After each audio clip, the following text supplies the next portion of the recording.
beings, welcome back to the Woman Being Cooking channel, and if this is your first time, please do subscribe and be part of the Beings family. And for the returning subbies, welcome back, my lovely loves. So today we are making some pork shank, but this one is very different from the last one that I made. You can't keep on making the same thing all the time.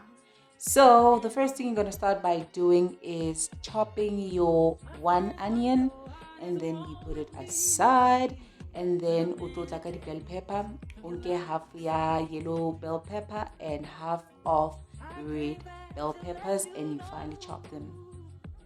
Gotta thank you, and I can't go.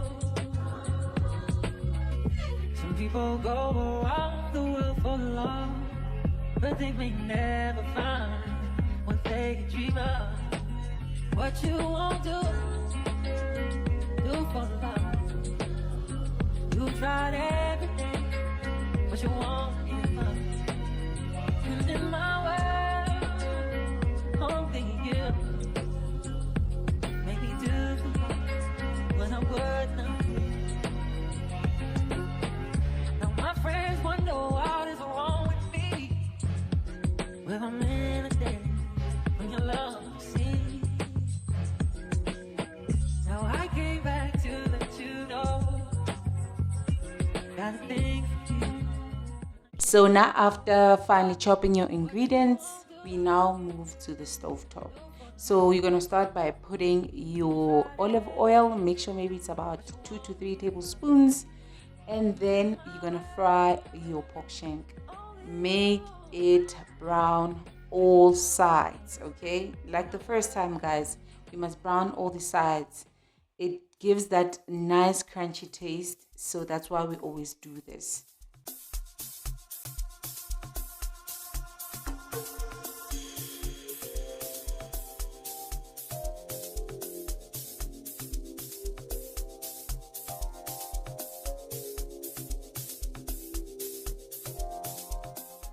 One thing I hate about making pork shank is that I always burn myself. Like, because I flip it around with my hands, because the tongsi diatel lanje, I can't use anything else. So I always burn myself. Anyway, after browning it, you're gonna use the same pot and then put your onion and bell peppers and let them fry. I think it's time we confronted the situation in front of us.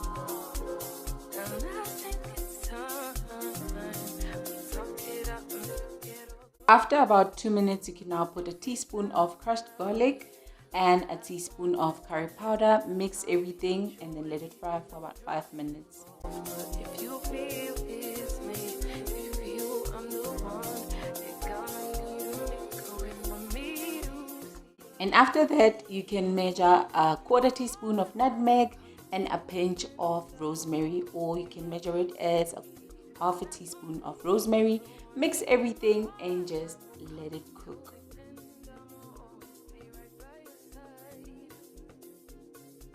You can now season with salt and black pepper to your taste and mix everything. I see you in my dreams. I keep you in my prayers.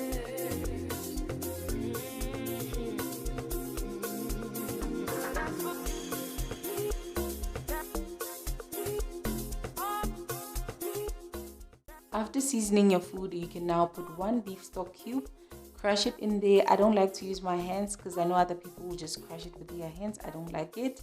And then after crushing it, you can now mix it up and let it fry again for a couple of minutes.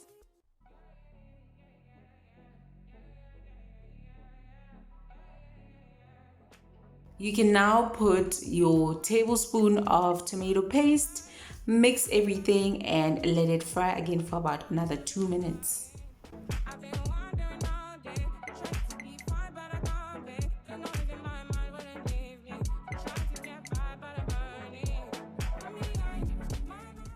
Now that the kitchen is filled with all the nice aroma, we are making the sauce. We're going to start by a cup of water and 2 cups of red wine. I used Sauvignon Blanc, and then you mix everything and let it cook on a low to medium heat.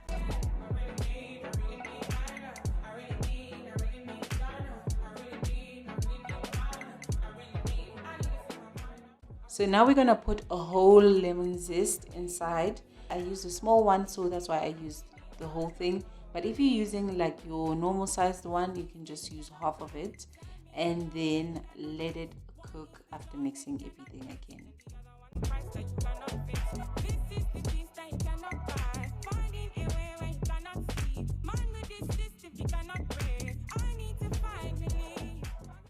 Please always keep an eye on your pot because we don't want our things to burn.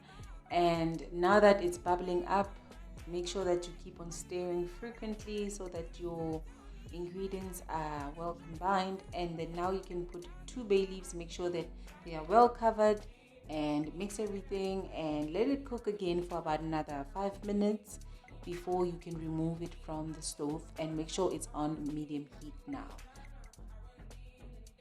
So now take an oven friendly pot and put your pork shank inside and just put in all the sauce that we just made. Make sure you cover it very well, and then you're gonna cover it with a lid and we'll move to the oven.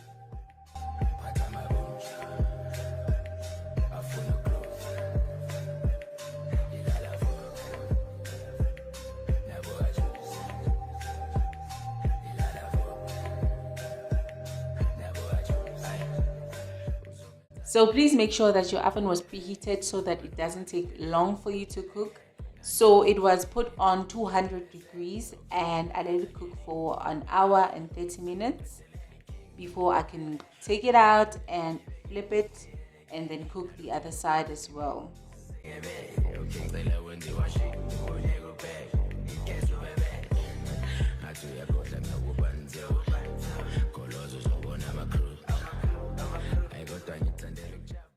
Doesn't it look good already? Oh my gosh, I love when the skin just turns brown. So now that you're taking it back inside, you don't have to cover it and you cook the other side again for 1 hour and 30 minutes. If you want it to be like off the bone, you can increase the time, but this is how I prefer my meat.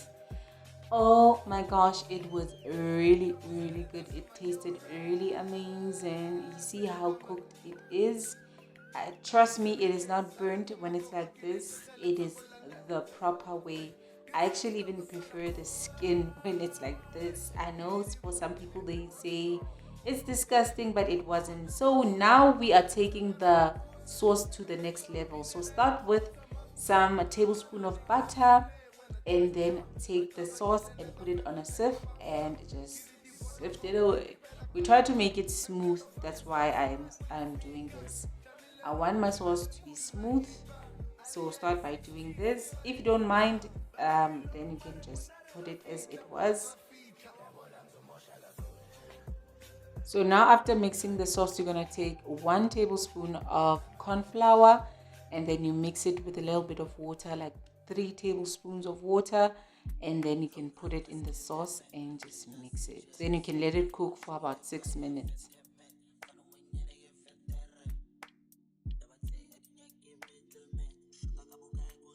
And now you are done cooking. It's time for you to dish up and taste what you've made.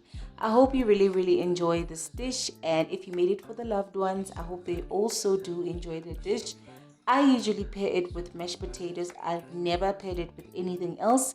I think the combo is communicating properly with mashed potatoes other than anything else, but you can pair it with anything that you want. So I really hope you enjoyed this video. Please do give it a like and share it with your loved ones. Share it with anybody that you want to share it with. It really means a lot to me. See you again on the next video. Thank you. Bye.